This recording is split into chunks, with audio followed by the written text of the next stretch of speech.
Сәлеметсіздер ме, оқушылар?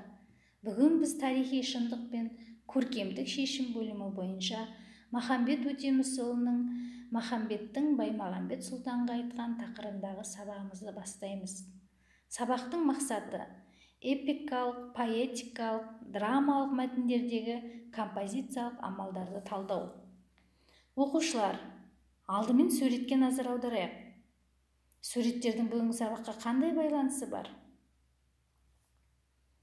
Оқушылар, Махамбет Өтемісұлы қазақтың әйгілі ақыны, күйші, композиторы. Азаттық үшін алысқан, ел үшін егескен арыстан бабамыз Махамбет Өтемісұлының әдебиетте алатын орны ерекше. Рухы биік жырлары ақынның атадан туған аруақты ер екендігін дәлелдей түседі. Бір қолына қалам, бір қолына қару ұстаған өр рухты ақын. Ел арасындағы келеңсіз құбылыстарды өлеңіне арқау еткен, шындықты бүкпей жырлаған батыл ақын. Хан сұлтандардың озбырлығын әшкерелеген шығармаларының бірі Махамбеттің Баймағамбет Сұлтанға айтқан толғауы. Олай болса, оқушылар, Махамбеттің Баймағамбет Сұлтанға айтқан толғауын тыңдайық. Махамбеттің Баймағамбет Сұлтанға айтқаны.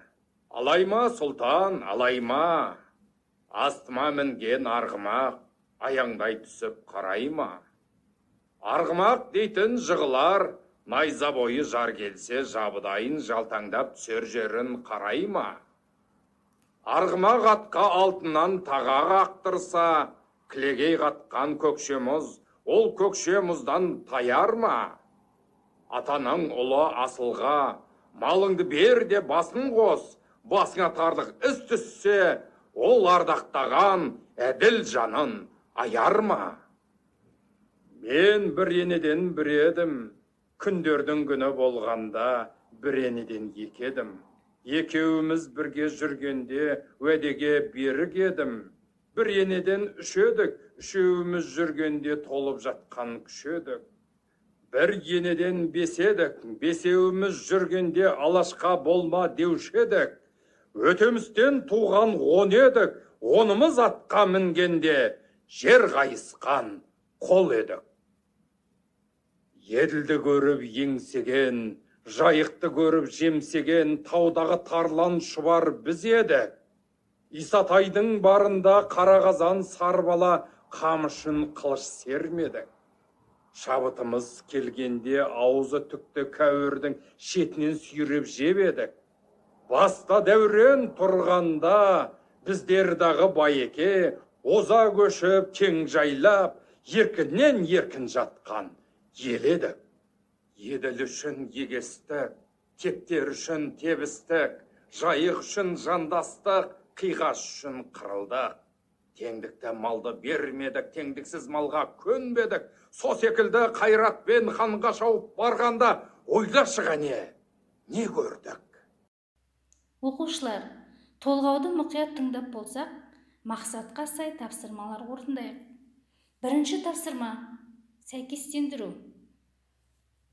Толғау мазмұнына байланысы сәйкестендіру қажет. Бағалау дескрипторы. Толғауды мұқият тыңдайды, толғау мазмұнына сәйкестігін анықтайды.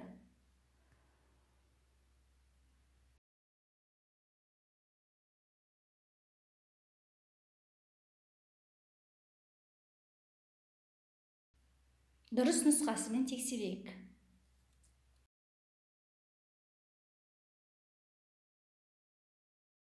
Екінші тапсырма.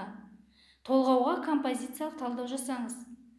Шығарманың басталуы, шығарманың дамуы, шығарманың шиеленісуі, шарықтау шегі және шығарманың шешімі.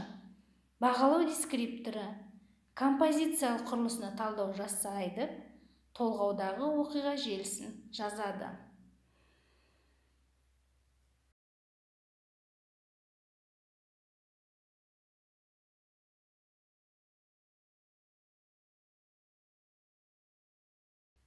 Ықтимал жауаптармен тексеріп көрейік. Шығарманың басталуы. Ата ұлы баласының атқа қонуы. Өтемістен туған 10 едік, онымыз атқа мінгенде жер қайысқан қол едік. Шығарманың дамуы. еділ мен жайық үшін күрескен айқас. Еділ үшін егестік, тептер үшін тебістік, жайық үшін жандастық, қиғаш үшін қырылдық, теңдікті малды бермедік. Шығарманың шиеленісуі еділ жайық қонысынан айырылған кедей шаруаның күйі. Жалғыздықты кешкен Махамбет. Кешегі Исатайдың барында алақандай нарынды, бастаушы едім құлаштай. Шарықтау шегі батырдың Баймағамбет сұлтанның озбырлығынан, халық атынан сөйлеуі. Ей, тақсыр-ау, ей тақсыр, боз орданы тіктім деп, боз ағашты жықтым деп, ханым дегенге. Шығарманың шешімі залым төреге қаймықпай сөйлеген өр рухты ақын. Хан баласы ақсүйек, ежелден табан аңдысқан, ата дұшпан сен едің, аттар жауың мен едім, ежелгі дұшпан ел болмас, етектен кесіп жең болмас. Келесі тапсырмамыз, үшінші тапсырма, толғаудан көркемдегіш құралдар табыңыз. Яғни толғаудың ішінде кездесетін эпитеттер, теңеулер, метафоралар табуымыз керек. Бағалау дескрипторы толғаудан көркемдегіш құралдарды табады.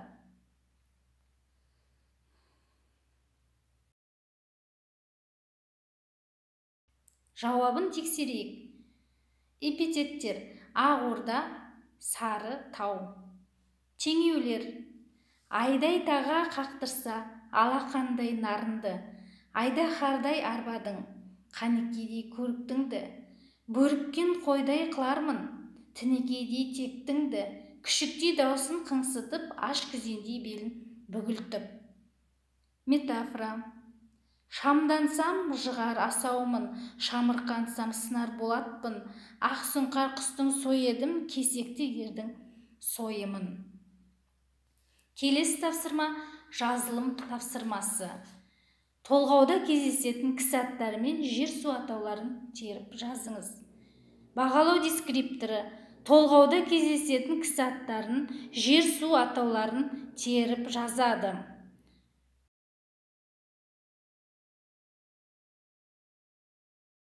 Жауабын тексереміз. Кісі аттары: Өтеміс, Исатай, Баймағамбет сұлтан. Жер су атаулары: Нарын, Жайық, Еділ. Оқушылар, бүгінгі сабақ бойынша кері байланыс СМС хабарлама. Келесі сабақта біліңіз келген мәлімет бойынша мұғалімге СМС жазып жіберіңіз. Осымен сабағымыз аяқталды. Сау болыңыздар.